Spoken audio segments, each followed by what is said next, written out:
Ahmedabad Udaipur national હાઈવેનું 4 લેનમાંથી 6 લેનમાં રૂપાંતર કરવાની કામગીરી છેલ્લા લાંબા સમયથી ચાલી રહી છે। મોટાભાગના ઓવરબ્રિજ તૈયાર થઈ ચૂક્યા છે, પરંતુ તે પૈકીના અમુક ઓવરબ્રિજ ખખડધજ બન્યા છે, જેને લઈને વાહન ચાલકો પરેશાન છે। સાબરકાંઠા જિલ્લામાંથી પસાર થતા નેશનલ હાઈવેની સ્થિતિ કફોડી બની। પ્રાંતિજના દલપુર પાસે આવેલા ઓવરબ્રિજ તેમજ હિંમતનગરના હાજીપુર ગામ પાસે આવેલા ઓવરબ્રિજ, હિંમતનગરના અગ્યોલ બેરણા ગામભોઈ ઓવરબ્રિજ પર મસમોટા ખાડા છે। એટલું જ નહીં, અમુક જગ્યાએ તો રોડ પર માત્ર કપચી જ દેખાય છે। આ સાથે ત્યાંથી વાહન જ્યારે પસાર થાય ત્યારે દૂરથી ડુમરીઓ ઉડે છે, જેના કારણે ટુ વ્હીલર વાહન ચાલકોને સૌથી વધુ મુશ્કેલીનો સામનો કરવો પડે છે।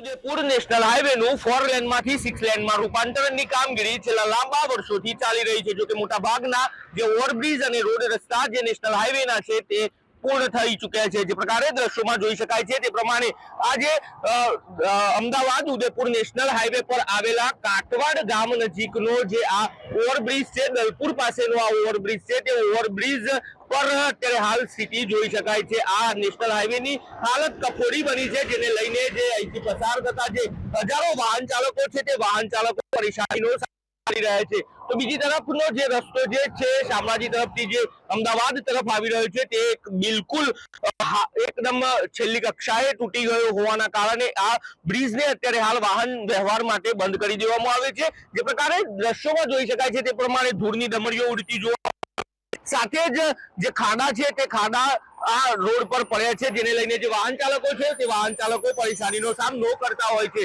જો કે એક વાહન ચાલક આપણી સાથે જોડાયા છે, તેઓ સાથે સીધી જ વાત કરવાનો પ્રયત્ન કરીશું। કેવી પરિસ્થિતિ છે રોડ રસ્તાની પરિસ્થિતિ કેવી છે? બહુ સાહેબ ખરાબ છે। બહુ અમે બહુ પરેશાન થઈ આ રોડ ઉપર તો બરોબર છે।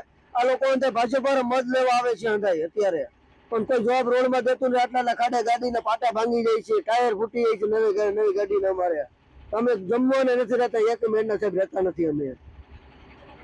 કોઈ રજૂઆતો કરી છે ખરી તમારા ટ્રક એસોસિએશન દ્વારા? અમે રજૂઆત કરી પણ કોઈ જવાબ જ નથી દેતા। પોલીસ લોકો હપ્તામાં સમજે છે કે આ હેલ્મેટ આ કાઢે, આ લોકો કોઈ આ નથી કાઢી શકતું કોઈ, કે આનો રોડ અંદર બનાવવો આપણે। અત્યારે તમે આવો, હું રાજકોટ થી આવું છું, હું 6 વાગ્યાનો નીકળો અત્યારે પહોંચ્યો અત્યારે આ ખાડાના હિસાબે સાહેબ। તો આ જે વાહન ચાલકો પણ તંત્ર પર અત્યારે હાલ રોષે જોવા મળી રહ્યા છે। જે પ્રકારે લોકો જે છે તે ત્રાહિમામ બની ચૂક્યા છે, પરંતુ જે તંત્ર છે તે તંત્ર દ્વારા કોઈ પણ પ્રકારની યોગ્ય કાર્યવાહી કરવામાં આવતી નથી। જે પ્રમાણે આ જે રોડ રસ્તાઓનું જે હાલત થઈ છે તે હાલત દ્રશ્યોમાં જોઈ શકાય છે। આ વાહન ચાલકો જે વહેલી સવારથી જ વાહન હંકારી રહ્યા હોય છે, પરંતુ તેઓના ડેસ્ટિનેશન સુધી પહોંચવામાં પણ તકલીફનો સામનો કરવો પડતો હોય છે।